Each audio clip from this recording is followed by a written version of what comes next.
Tuhan, shalom. Shalom. Kita akan persiapkan diri kita akan memuji dan mengagungkan nama Tuhan. Kita mempersiapkan hati kita akan memuji Dia, kita akan menyembah Dia. Terima kasih ya Tuhan. Saudara semakin yang berdiri, kita mau akan menyembah dan memuji Tuhan. Terima kasih ya Tuhan buat kebaikan yang sudah Tuhan berikan setiap kami. Sehingga kami boleh ada di tempat ini ya Tuhan untuk memuji dan mengagungkan nama-Mu itu suatu anugerah yang berikan atas kami. Terima kasih Bapak. Terima kasih Yesus. Terima kasih.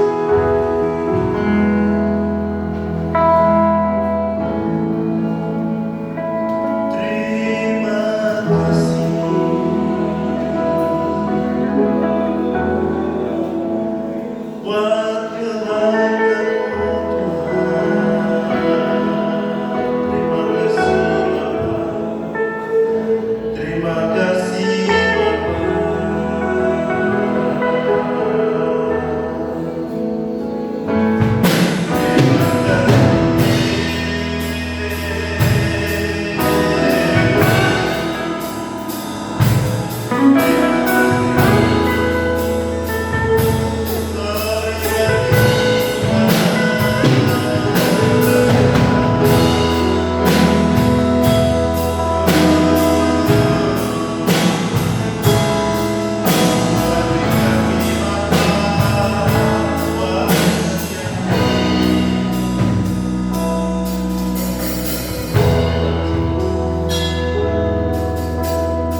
Setiap pujian yang kami naikkan kepadamu kiranya boleh menyenangkan hatimu. Bahkan kiranya Kau melayakan setiap kami yang melayani kami di atas mimbar saat ini ya Tuhan. Pakai kami ya Tuhan, kiranya kuasa yang daripada Tuhan boleh ada bersama-sama dengan kami, sehingga dalam Tuhan dipuji dan dipermuliakan ya Bapa. Hamba-Mu menyerahkan ibadah kami ya Tuhan dari awal pertengahan hingga akhir. Bahkan firman Tuhan yang akan disampaikan kiranya Tuhan mengurapi kami semua, sehingga firman Tuhan yang masuk termakai dalam kehidupan kami masing-masing. Terima kasih Bapa, terima kasih. Kami siap memuji dan mengaturkan nama Tuhan. Di dalam nama Tuhan Yesus Kristus kami berdoa. Haleluya. Amin. Berikan selamat kiri kanan depan belakang saudara. Kita akan memuji dan mengaturkan namanya. Kita mau angkat suara yang hebat.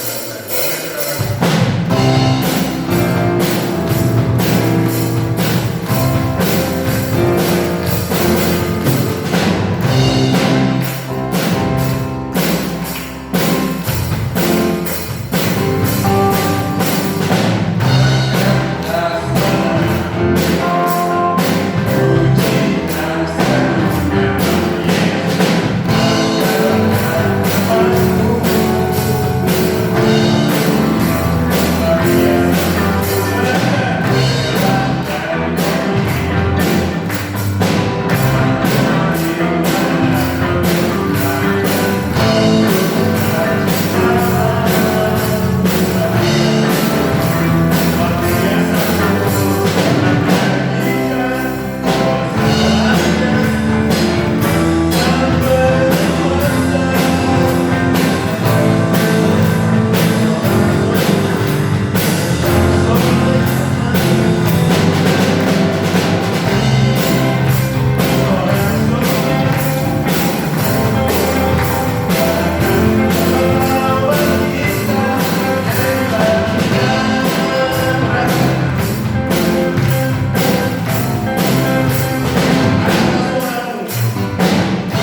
untuk diberkati oleh firman-Mu. Karenanya berikanlah kepada kami hikmat, pengurapan dan kuasa Allah, sehingga kami bersama dapat menikmati berita firman-Mu dengan baik. Dan pakailah hamba-Mu untuk hamba-Mu dapat menerangkan setiap kebenaran firman Allah, sehingga kami bersama dapat bertumbuh di dalam Tuhan. Segala penguasa yang bukan dari Tuhan kami patahkan dalam nama Yesus. Tuhan ada di tengah-tengah kami, melawat dan memberkati kami. Kami siap diberkati oleh firman-Mu di dalam nama Yesus. Amin. Salam Bapak Ibu saudara sekalian. Baik, silakan duduk.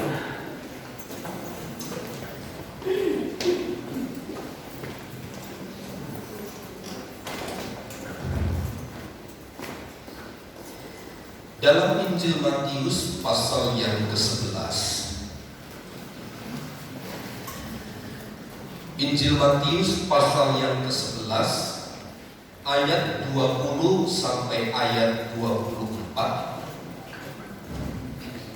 Kita sampai kepada satu bagian yang cukup penting dari Injil Matius ini, bagaimana kehendak Allah terhadap umat-umatnya ketika mereka menghadapi satu pertolongan, ketika umat-umatnya menghadapi satu mujizat yang Tuhan ingin kerjakan bagi mereka.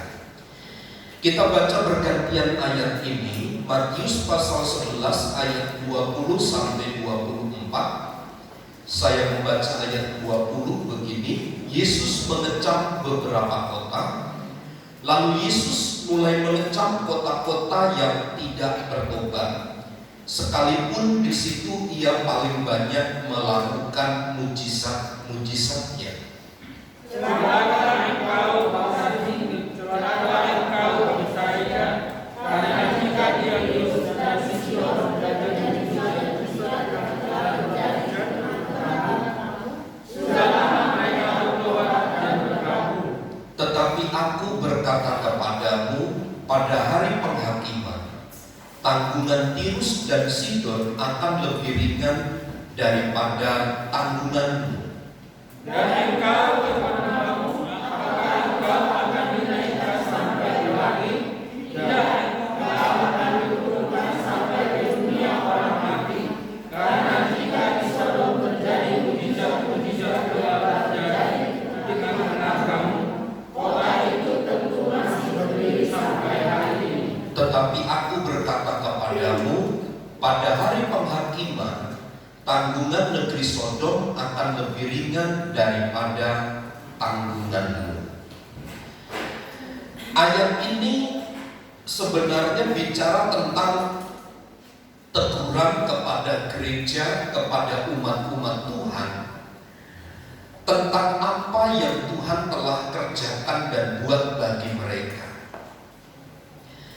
Peristiwa ini dialami sebenarnya setelah Yohanes Pembaptis ditangkap oleh Herodes karena berkaitan dengan di mana Yohanes menegur satu prinsip hidup kekeluargaan yang tidak baik yang dibangun oleh Herodes. Ketika Yohanes ditangkap oleh Herodes, maka Yesus dan murid-murid menyingkir ke Nazaret atau ke Kapernaum dan tinggal di sana. Itu di dalam Matius pasal yang keempat ayat 12 dan seterusnya. Nah, Kapernaum adalah salah satu kota. Dalam ayat yang ke-20 dijelaskan merupakan di mana Yesus paling banyak melakukan mujizat jika dibanding dengan tempat-tempat yang lain. Jadi kehadiran Tuhan Yesus di Kapernaum ketika dia menyingkir dari Herodes karena Yohanes ditangkap itu, ke Kapernaum Yesus banyak mengadakan satu mujizat. Tapi sebelum saya masuk kepada bagian itu, ada satu prinsip yang perlu kita mengerti dengan baik dalam hal ini. Bahwa ketika Yohanes ditangkap oleh Herodes, Yesus menyingkir ke Kapernaum. Yesus adalah Tuhan yang bisa mengendalikan banyak hal, termasuk mengendalikan Herodes pada waktu itu, seorang yang cukup hebat, seorang yang memiliki kekuasaan tinggi. Tetapi untuk hal itu Tuhan Yesus menyingkir ke daerah yang lain. Prinsip ini sebenarnya Bapak Ibu Saudara sama halnya dengan peristiwa begini. Sebagian orang menganggap ketika Tuhan Yesus mengutus para murid, mereka disuruh berdoa untuk, meskipun mereka minum racun, meskipun mereka makan makanan yang mematikan, mereka tidak akan mati. Ada banyak orang mencibirkan mulutnya. Lalu sebagian orang berkata jangan menantang maut dan seterusnya. Nah, sindiran itu muncul dalam ayat yang ke-20 ini. Setelah Yohanes Pembaptis itu ditangkap, maka Yesus menyingkir. Nah, Bapak Ibu Saudara, apa kaitannya prinsip ini dengan prinsip kekristenan yang kita pegang hari ini? Seandainya saja Bapak Ibu Saudara, ketika kita berkendara lalu di depan ada lubang, dan kita tahu ketika kita terus berjalan melewati lubang, maka kendaraan yang kita pakai dimungkinkan pasti akan kita jatuh, atau motor atau kendaraan menjadi rusak. Tapi satu konsep yang dipegang dalam ayat 20 adalah mengingat situasi yang akan mencelakakan seperti itu, Tuhan memungkinkan gerejanya untuk menyingkir, untuk menghindarkan diri dari setiap persoalan yang dimungkinkan akan membuat pekerjaan Tuhan itu gagal. Saya sering saksikan ketika tahun 94 atau sampai tahun 98 banyak gereja yang dibakar, banyak gereja yang dianiaya. Di Bondowoso ada seorang hamba Tuhan dengan pengerja, dengan istri dan anaknya. Ketika gereja dibakar, pastor dibakar, dia sedang berlutut berdoa. Dan kelihatan memang tinggal badannya yang kering, yang gosong terkena api itu. Pertanyaannya, bagaimana dengan keadaan yang seperti ini ketika Yesus menghadapi kesulitan dia menghindar? Tetapi ada anak-anak Tuhan ketika menghadapi kesulitan, dia tidak bisa menghindar sama sekali. Saya kira Bapak Ibu Saudara, hamba Tuhan dan pengerja yang ada di Bondowoso yang mati saat itu, mereka adalah orang-orang yang memang ditetapkan sedemikian rupa oleh Allah, sehingga dengan kematiannya akan tumbuh generasi-generasi berikutnya yang tetap memegang kebenaran Tuhan meskipun kesulitan, meskipun keadaan membahayakan hidupnya. Di dalam kitab Amsal ditulis begini, kalau ada mara bahaya, ada celaka, menghindarkan, begitu intinya. Nah, dalam ayat 20 sama. Ketika mereka atau ketika Yohanes ditangkap, maka Yesus menghindarkan menyelamatkan diri dari kesulitan itu. Bukan ini berarti Yesus sedang cuci tangan untuk membiarkan Yohanes teraniaya, tetapi Yesus sendiri tidak teraniaya. Bukan demikian. Karena ada satu catatan di dalam kitab Injil, Yesus berkata, saatku belum tiba. Karenanya Bapak Ibu Saudara, Tuhan memberikan hikmat kepada kita. Tuhan memberikan sesuatu di dalam diri kita itu untuk mendeteksi tentang sesuatu yang kemungkinan dimungkinkan terjadi dalam hidup kita.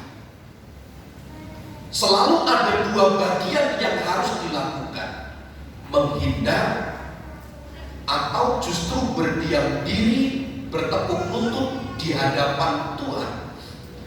Tetapi menghindar di sini bukan berarti sedang berbuat sesuatu yang mengingkari panggilan Tuhan, tidak. Karena ada satu ketetapan Tuhan yang harus dilakukan oleh anak-anak Tuhan itu. Nah, ketika muncul ayat 20, lalu Yesus mulai mengecam beberapa kota yang tidak bertobat, sekalipun di situ ia paling banyak melakukan mujizat. Saya coba telusuri Bapak Ibu Saudara, mujizat apa sih yang dilakukan oleh Tuhan Yesus di Kapernaum ini, sehingga Kapernaum ini harus menjadi tempat salah satunya di mana Tuhan mengecam daerah itu karena mereka tidak bertobat meskipun ada terlalu banyak mujizat yang mereka alami. Dalam Injil Lukas pasal yang keempat, saya coba ambil satu ini. Lukas pasal yang keempat,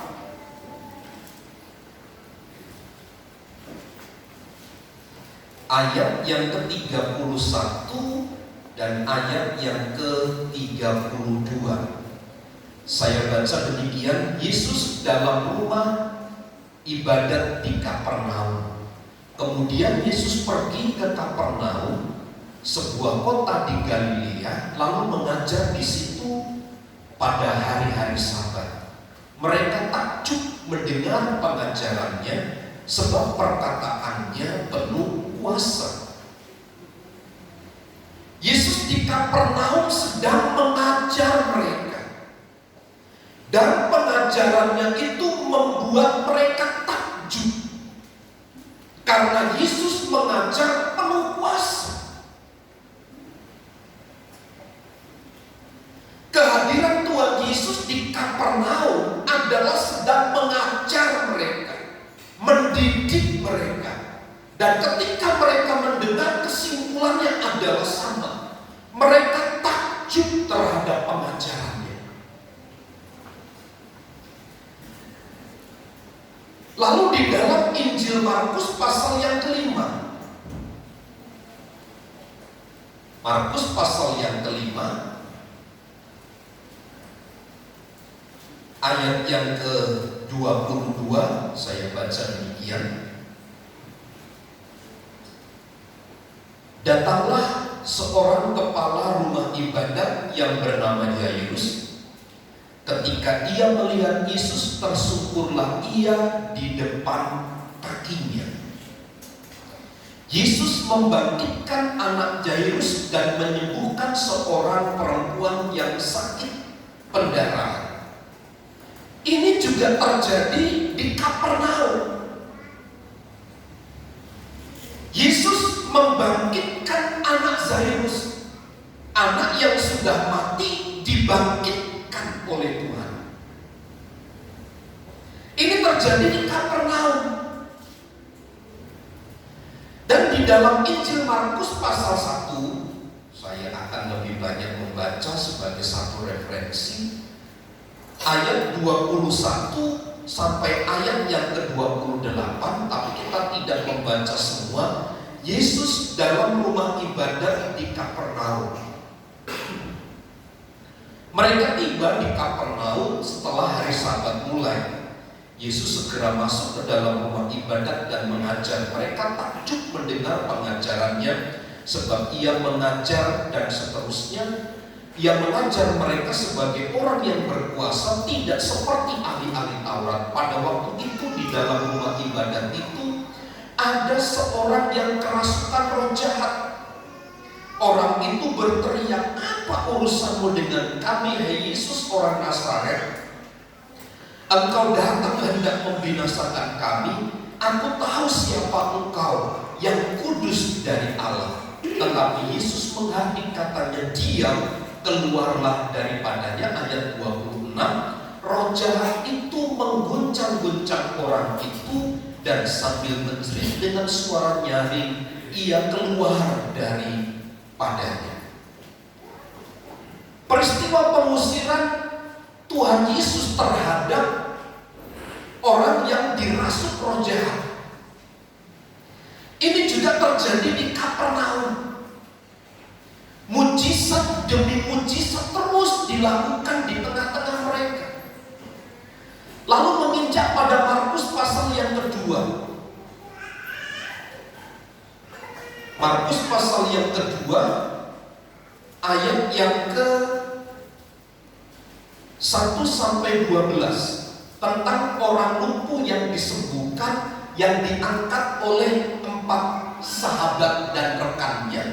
Karena pada waktu itu Yesus sedang mengajar di Bait Allah, tepatnya di Kapernaum.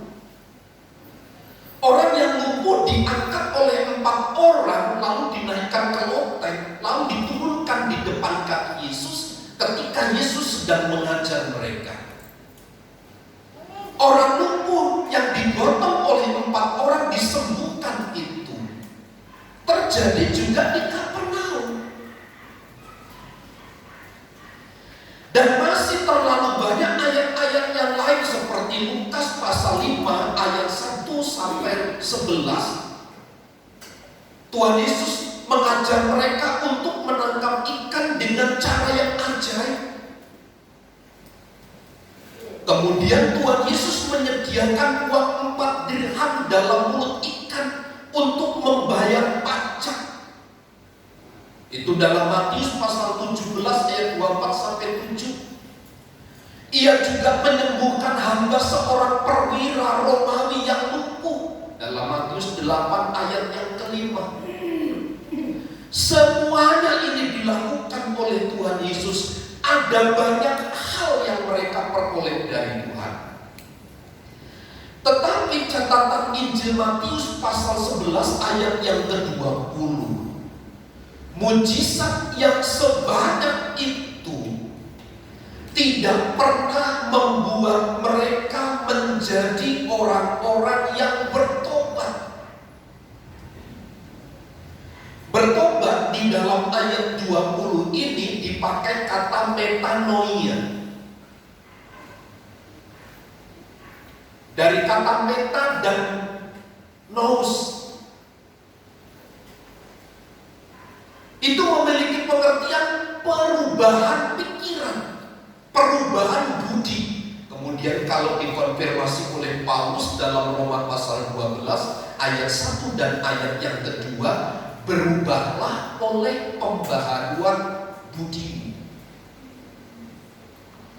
Rupanya orang-orang di Kapernaum yang telah kenyang dengan mujizat itu sama sekali tidak memahami maksud dan tujuan dari Tuhan Yesus mengadakan mujizat di tengah-tengah mereka. Lihat peristiwa 10 orang kusta yang disembuhkan oleh Tuhan Yesus, yang datang hanya 1 orang. Pertanyaannya, lalu yang ke-9 itu kemana? Kan begitu. Hanya 1%-nya saja yang dapat mengerti tentang arti sebuah kesembuhan itu. Karenanya Bapak Ibu Saudara, setiap tanda heran, setiap mujizat yang disampaikan kepada gereja dan umatnya, Tuhan selalu menuntut sesuatu kepada mereka. Tuhan itu mereka harus bertobat. Karena menurut saya begini, mujizat yang dilakukan kepada gereja, kepada umatnya itu adalah satu tanda, satu perkenanan Allah kepada umatnya untuk menerima satu anugerah, untuk hidup di dalam anugerah Tuhan. Perlu berapa banyak mujizat lagi seperti orang-orang Kapernaum ini?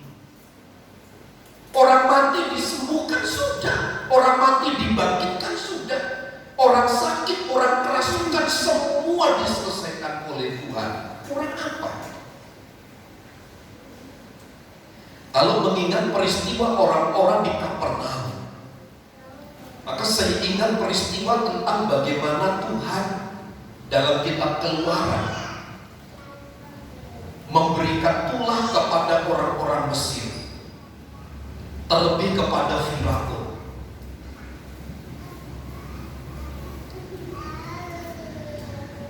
Walau sebagian orang berkata begini, memang Tuhan yang mengeraskan hati Firaun. Mau berapa banyak tulah yang ditimpakan kepada mereka, mereka tidak akan pernah bertobat. Tapi sebenarnya bukan Tuhan yang mengeraskan hati Firaun, karena memang Firaun sendirilah yang mengeraskan hati untuk menerima Tuhan itu sendiri. Maka berdasarkan prinsip ini, Bapak Ibu Saudara, Tuhan itu tidak merencanakan kejahatan. Tuhan itu tidak merancang sesuatu yang tidak baik kepada umatnya. Apalagi Tuhan menetapkan sebagian orang untuk dihukum, untuk dibinasakan. Tidak. Karena Yohanes pasal 3 ayat yang ke-16, Tuhan itu mengasihi dunia dan segala yang ada di dalamnya. Ia mau supaya semua orang yang ada di dalamnya itu diselamatkan. Nah, mengingat peristiwa ini, Bapak Ibu Saudara, betapa Tuhan sebenarnya mengecam mereka yang tidak mempercayai Yesus sebagai Mesias. Bukankah beberapa minggu yang lalu kita belajar tentang Yohanes yang saat dia ada di dalam penjara, dia mengutus Tuhan Yesus dan mengutus murid-muridnya untuk pergi menjumpai Tuhan Yesus. Tanda kutip keraguan itu muncul, dia berkata, tanyakan kepada Yesus, apakah engkau Mesias ataukah kami harus menunggu orang lain yang lain? Tuhan Yesus hanya memberikan bukti kalau orang mati dibangkitkan, orang sakit disembuhkan. Itu adalah tanda kehadiran Mesias di tengah-tengah mereka. Dan Yohanes mempercayai, akhirnya dia siap untuk segala sesuatu yang harus dia terima atas hidupnya. Tuhan dalam mengadakan mujizat dan tanda-tanda heran itu sebenarnya sebagai tanda bahwa dia adalah Mesias. Dia adalah pelepas. Dan ingat Bapak Ibu Saudara, kehadiran Tuhan tidak hanya sekedar melakukan mujizat-mujizat yang seperti apa saya sampaikan kepada Bapak Ibu Saudara, tetapi sebagai Mesias, dia juga melepaskan kita dari belenggu, dari kuasa dosa, seperti yang dicatat oleh Paulus kepada jemaat di Roma. Yesus itu adalah Mesias yang tidak hanya sekedar menyembuhkan orang sakit, membangkitkan orang mati, menghidupkan orang mati, tetapi dia juga adalah Mesias yang melepaskan kita dari hukuman kekal itu. Nah, mujizat tanda heran yang dikerjakan Tuhan di tengah-tengah mereka dimaksudkan adalah agar mereka mempercayai Yesus sebagai Mesias itu. Bapak Ibu Saudara, kalau kita belajar tentang hal ini, Berapa banyak orang-orang di sekitar kita itu mengerti dan memahami tentang kehidupan Kristus ini. Bapak Ibu Saudara, kalau membaca mengikuti media sosial tentang perdebatan agama, maka tidak jarang sebenarnya ada satu pemahaman yang begitu kuat. Mereka mengerti betul tentang Yesus itu sebagai Mesias. Yesus itu pelepas, Yesus itu pembebas. Tapi walaupun mereka mengerti, walaupun mereka memahami, tidak membuat mereka mempercayai Yesus itu sebagai Tuhan atas hidupnya. Karenanya kalau kita membaca kitab-kitab Injil, kenapa Tuhan selalu mengecam daerah-daerah tersebut? Karena mereka tidak bertobat, karena mereka tidak berubah, karena mereka tidak mengalami perkembangan perubahan dalam hidup mereka. Dari kecil Bapak Ibu Saudara kita dididik, kita diajar, kita diberitahu tentang firman Allah, tentang mujizat yang dilakukan, bahkan kita mengalami mujizat dari Tuhan. Seperti orang Kapernaum, mungkin pertanyaan yang sama dilemparkan kepada kita. Apakah kita mempercayai Dia? Mempercayai Dia itu tidak hanya sekedar melalui kata-kata "ya aku percaya" bahwa Dia adalah Mesias, tetapi ditunjukkan melalui perbuatan. Ayat 20 jelas, Yesus mulai mengecam kota-kota yang tidak bertobat. Jadi kota-kota yang tidak bertobat itu menjadi pusat, menjadi fokus perhatian Tuhan Yesus, karena di tengah-tengah mereka telah terjadi banyak mujizat. Seharusnya mujizat yang mereka alami mengubah pola pikir mereka, mengubah cara pandang mereka. Mereka tidak boleh menjadi manusia yang sama seperti yang lalu, tetapi mereka harus mengalami perubahan. Ketidakpercayaan mereka lah yang membuat Tuhan Yesus harus mengecam kota Kapernaum itu, termasuk kota-kota, termasuk daerah-daerah yang tidak bertobat. Bahkan begitu tragis di dalam ayat-ayat itu dijelaskan, kota Sodom itu dimusnahkan oleh Allah dengan hujan api dan belerang akibat dosa mereka. Itu kitab Kejadian pasal 19. Namun di dalam ayat 24 Yesus menyatakan penghakimannya, bahwa tanggungan Kapernaum akan lebih berat dibanding Sodom di hari penghakiman nanti. Padahal kota Sodom itu sudah ditunggangbalikan oleh Allah, dihukum oleh Tuhan dengan api dan belerang. Tetapi Tuhan Yesus mengumpamakan, membandingkan keadaan Sodom itu dengan keberadaan orang-orang Kapernaum yang telah mendapatkan banyak mujizat, tetapi mereka tidak bertobat, semakin menolak. Bahkan diumpamakan dalam ayat itu, seandainya Sodom dan Gomora mendapatkan mujizat, mereka pasti akan menjadi bangsa atau orang-orang yang bertobat. Di hadapan Tuhan pada masa pengadilan, penghakiman nanti, tanggungan Sodom itu lebih ringan. Meskipun mereka ditunggangbalikan, dibumi hanguskan oleh Tuhan. ketimbang daripada orang-orang yang berdiam di Kapernaum yang telah melihat banyak mujizat-mujizat dari Tuhan itu sendiri. Dan kalau Bapak Ibu Saudara melihat dalam kitab Wahyu, ada 7 jemaat di sana yang tercatat. Sebagian besar di antara mereka dituntut oleh Allah untuk mengalami pertobatan. Contoh dalam pasal 2 ayat yang kelima. Sebab itu ingatlah betapa dalamnya engkau telah jatuh, bertobatlah dan lakukanlah lagi apa yang semula engkau lakukan.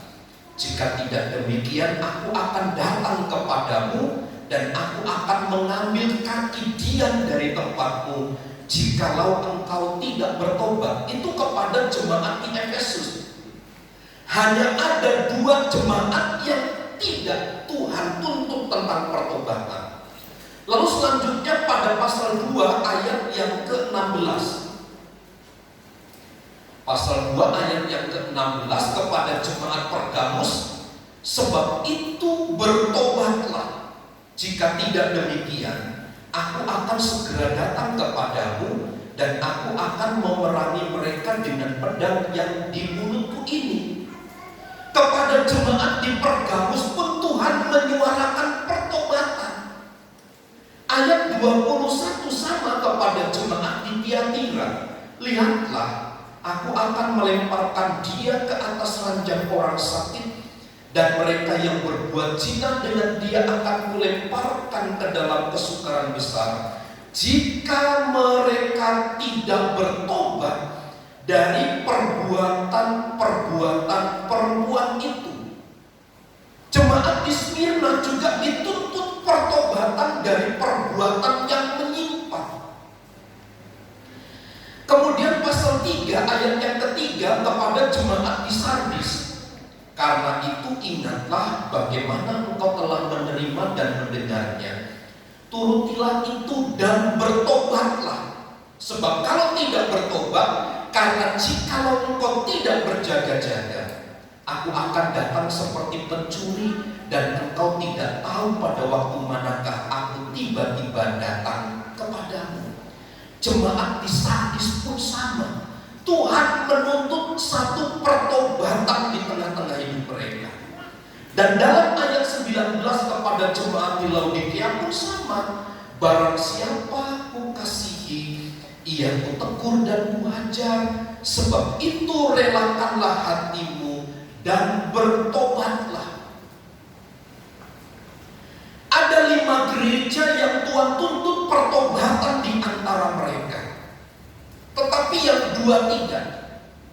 Jemaat Philadelphia dan satu lagi jemaat Pergamus. Mereka tidak dituntut pertobatan karena memang mereka adalah jemaat yang tunduk taat kepada peraturan dan perintah serta ketetapan Tuhan. Artinya Tuhan menuntut sebagian besar gereja, sebagian besar umat-umatnya untuk bertobat, meninggalkan perbuatan lama dan mengenakan kehidupan yang baru. Jika kembali kita kepada Matius pasal 11, teguran ini Bapak Ibu Saudara tidak hanya sekedar teguran-teguran biasa, tetapi sebuah teguran kecaman yang akan berakibat fatal bagi mereka.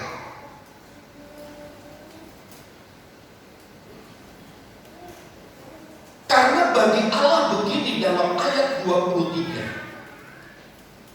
jika dan engkau Kapernaum, apakah engkau akan dinaikkan sampai ke langit? Tidak. Engkau akan diturunkan sampai ke dunia orang mati. Artinya orang-orang di Kapernaum yang tidak bertobat itu akan diturunkan ke dalam dunia orang mati. Akhirnya mereka akan dibinasakan oleh Tuhan. Sesungguhnya Bapak Ibu Saudara, kekristenan itu adalah bicara tentang perubahan. perubahan yang saya maksud itu adalah pertobatan. Tanggalkan manusia lama kita dan kenakan kehidupan yang baru di dalam Kristus. Itulah yang Tuhan tuntut kepada gerejanya. Untuk bertobat, Bapak Ibu Saudara, sesungguhnya tidak perlu kita melihat mujizat demi mujizat. Tetapi mujizat demi mujizat itu sebagai pendorong bagi kita untuk memahami, untuk mengerti betapa hina, betapa tidak layaknya hidup kita di hadapan Tuhan menerima anugerah itu. Sehingga dengan kesadaran dan pemahaman yang demikian, kita akan mengalami satu perubahan pola pikir. Kita akan mengalami perubahan paradigma. Kita akan mengalami satu perubahan cara pandang terhadap apa yang kita terima dari Tuhan. Karenanya ketika Tuhan menuntut gerejanya untuk bertobat, Tuhan menyediakan satu kehidupan di balik daripada pertobatan itu. Bapak Ibu Saudara, dulu sebelum kita percaya kepada Yesus, adalah kita orang-orang yang berhak dihukum. Adalah orang-orang yang tujuan kita adalah kematian kekal, kematian abadi. Tetapi oleh anugerah Allah, oleh kasih karunia Allah, kita diselamatkan dengan cuma-cuma. Tidak perlu kita melakukan sesuatu kepada Tuhan agar dosa kita diampuni, tidak. Tetapi Dia hanya menuntut perubahan dan kita taat hanya kepada Dia, dan itu sudah cukup. Karenanya kita belajar pagi hari ini, mari bersama-sama kita mengalami perubahan. Ketika kita mendengar firman Allah, ketika firman Tuhan ditaburkan kepada kita, itu tidak hanya sekedar memenuhi otak kita ini, pengertian kita, tetapi sampai kepada satu tingkat yang paling tinggi, di mana kita mengalami satu perubahan hidup di dalam Tuhan. Itulah yang dikehendaki oleh Tuhan. Mengapa Tuhan mengecam beberapa kota yang disebut dalam Matius 11 ayat 20-24? Karena mereka tidak bertobat, meskipun mereka telah banyak mengalami satu mujizat demi mujizat.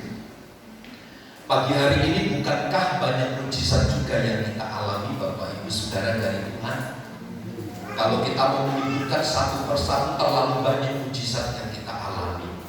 Tapi biarlah mujizat demi mujizat itu membimbing kita untuk semakin kita mendekat kepada Tuhan dan menjauhkan diri dari segala perbuatan-perbuatan yang tidak berkenan. Tuhan Yesus memberkati kita sekalian. Saya mengundang tim musik untuk maju ke depan.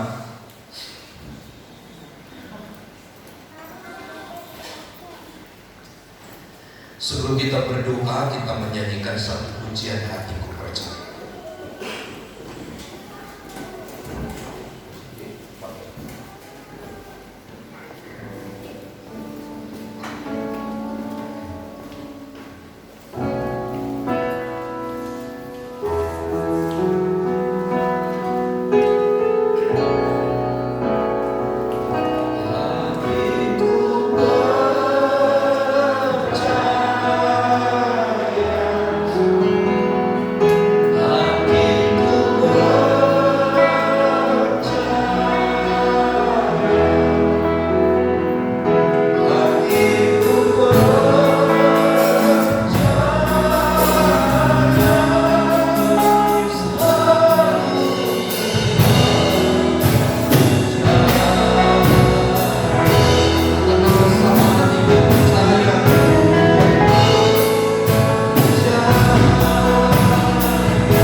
Kami memiliki cara pandang yang berbeda. Kami semakin rendah hati, kami semakin taat, kami semakin mengasihi Engkau, kami semakin dengar-dengaran kepada firman Allah.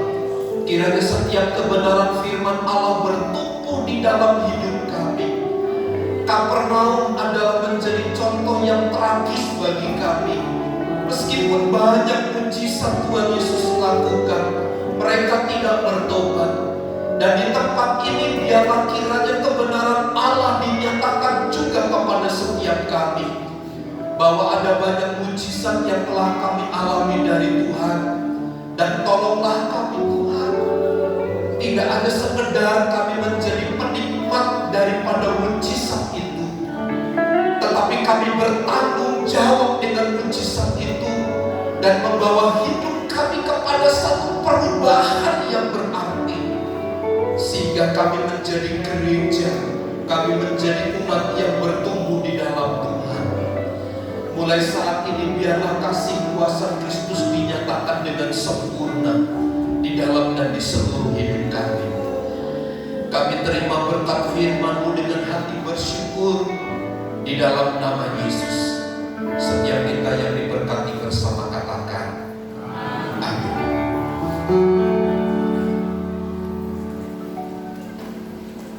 Puji Tuhan, saya yakin kita semua diberkati oleh firman Tuhan. Amin, saudaraku. Kita akan memberikan kode persembahan. Saya undang petugas maju ke depan.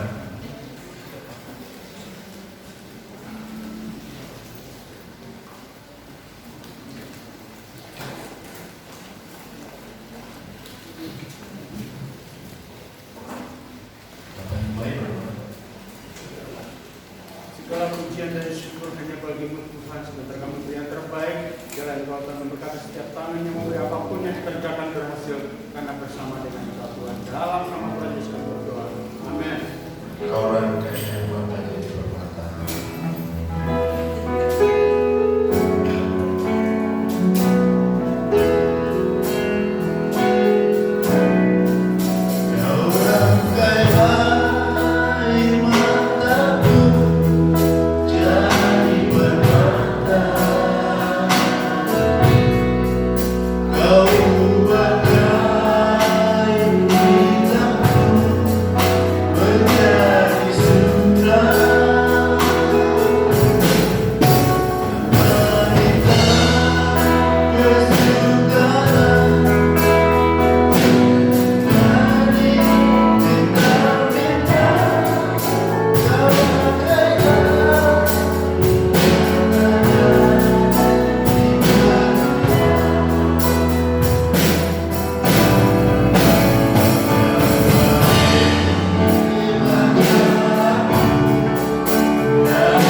Diucapkan selamat ulang tahun kepada Saudara Koren tanggal 14 Juni, kemudian Saudari Benio tanggal 17 Juni. Tuhan Yesus memberkati.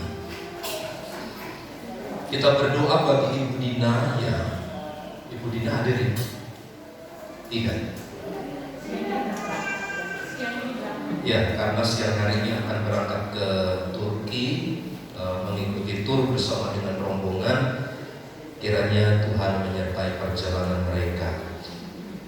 Berdoa Bapak Ibu Saudara, di sini ada anak sekolah minggu, itu namanya Parda. Mamanya ini akan di kemoterapi. Sudah berapa kali di kemoterapi? 19 kali. Dukung dalam doa Bapak Ibu Saudara supaya ibu ini dikuatkan ya. Karena kemoterapi itu bukan tidak sakit ya. Sakit. Kiranya Tuhan tolong ibu ini dan Tuhan sendiri yang menunjukkan rencananya ya.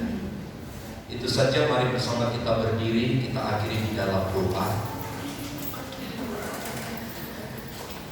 Terima kasih jika Tuhan memungkinkan semua ibadah ini berjalan dengan baik dari awal hingga selesainya, adalah kasih karunia ketika firman Allah ditaburkan kepada kami dan kami dapat memuji dan memuliakan Engkau. Berkatilah setiap umat-Mu yang hadir pagi hari ini, berkat di dalam keluarga, rumah tangga, di dalam segala usaha pekerjaan kami, di dalam segala aktivitas keseharian kami. Tuhan yang memberkati. Mohon campur tangan Tuhan, pertolongan Tuhan selalu tersedia bagi kami. Kuatkan dan teguhkan kami ketika kami harus menghadapi kesulitan, karena tangan Tuhan tidak pernah tinggalkan kami. Berkati Floren yang berulang tahun pada tanggal 14, juga Saudari Benio tanggal 17. Tuhan berikan kasih-Mu yang berlimpah kepada mereka, sehingga mereka tetap kuat, tetap bersemangat di dalam Tuhan. Berdoa bagi keberangkatan Ibu Dina siang hari ini ke Turki. Tuhan tolong jaga lindungi perjalanannya, sampaikan dengan selamat dan tiba di Indonesia dengan selamat. Kami berdoa bagi orang tua Parda ya Tuhan. Kami berdoa bagi Ibu Silaban dalam proses kemoterapi yang ke-19. Hamba mohon anugerah Tuhan, hamba mohon kemurahan Tuhan nyata atas hidupnya. Tuhan berkatilah ibu ini dalam nama Yesus. Kami berdoa bagi anak daripada Bapak Siono yang ada di Taiwan, Saudari Akil dan anak Meme yang hari ini terkena COVID. Tuhan tolong pulihkan, sembuhkan dengan sempurna melalui obat-obat yang diminum. Tuhan tolong sembuhkan dalam nama Yesus. Kuasa-Mu tidak pernah dibatasi oleh ruang dan waktu, tetapi kuasa Tuhan akan bekerja dengan nyata dan heran. Itu sebabnya jamah sembuhkan mereka dalam nama Yesus. Berdoa buat anak-anak kami yang telah lulus, baik tingkat SD, SMP, SMA. Tuhan tolong anak-anak kami untuk selanjutnya. Tuhanlah yang bekerja bagi mereka. Berkati sidang jemaat-Mu yang sakit hari-hari ini, pulihkan kami dalam nama Yesus. Tuhan menjadi penopang dan penolong bagi kami. Kemuliaan dan hormat hanya bagi Tuhan. Berkati bangsa dan negara kami, pemerintahan kami dari pusat sampai daerah. Tuhanlah yang menopang. Dalam nama Yesus kami berdoa. Mari saudaraku, angkat tanganmu dan terimalah berkat Tuhan. Tuhan memberkati dan melindungi engkau. Tuhan menyinari engkau dengan wajah-Nya dan memberi engkau kasih karunia. Tuhan menghadapkan wajah-Nya kepadamu dan memberi engkau damai sejahtera.